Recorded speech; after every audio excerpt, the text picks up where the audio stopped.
Hello, welcome back to another installation of What Would Lou Do.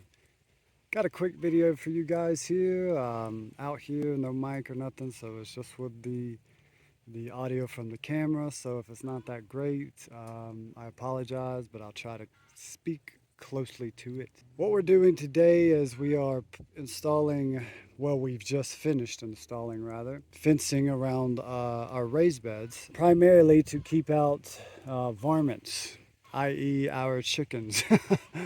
Last time we had planted a little bit in these, they got in them and scratched all the soil out of them, and basically all our little seedlings and everything just got destroyed.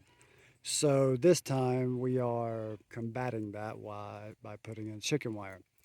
And you can see we still need a small raised bed there, one on that end, and one right here. Anyway, so we've got this fencing here, right? And if you guys know, this is chicken wire, what they refer to as chicken wire.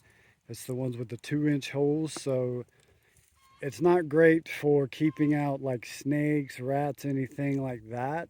If you were putting this, around your chicken coop or something, but it's good enough to keep the hens out of the raised beds.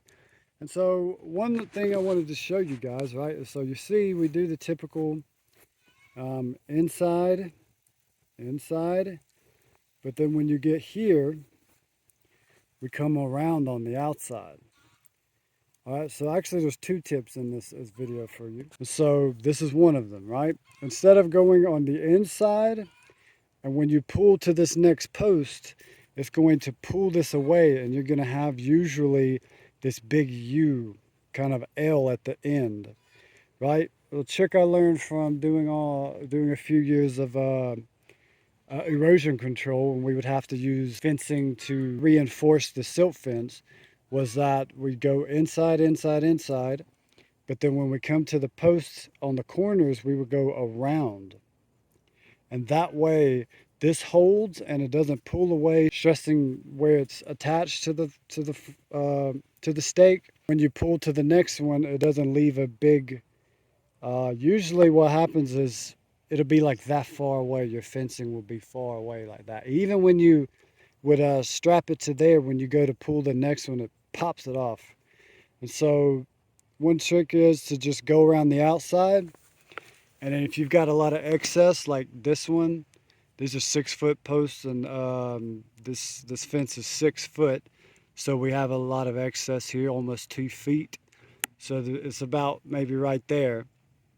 And so that's folded out. And when you get here, you fold it up, to however high, and then just come on and clip. And then you fold one way that way.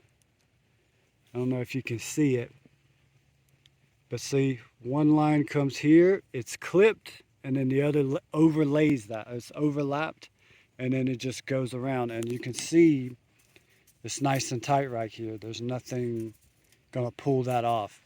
Tip number 2 with this fence, the issue that you have is no matter how tight you get it, you're gonna get this floppy mop, like it's just floppy, right?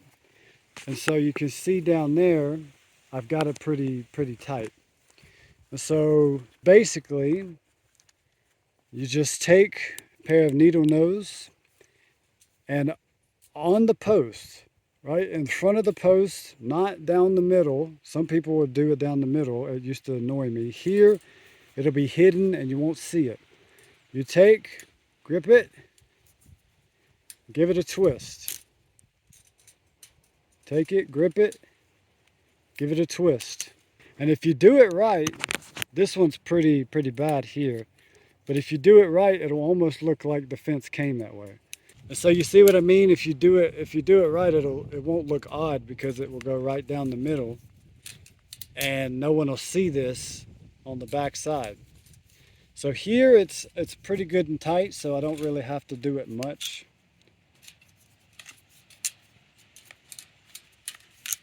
But yeah, you can do this as little or as much as you want, as long as you don't, do so much that you break the wire, because it is flimsy. yeah, just like that. And then all of a sudden you see that this is a lot tighter. Now, if you want, you know, to make it all beautiful and stuff, you can go back and finesse it and, you know, pamper it and all that good stuff.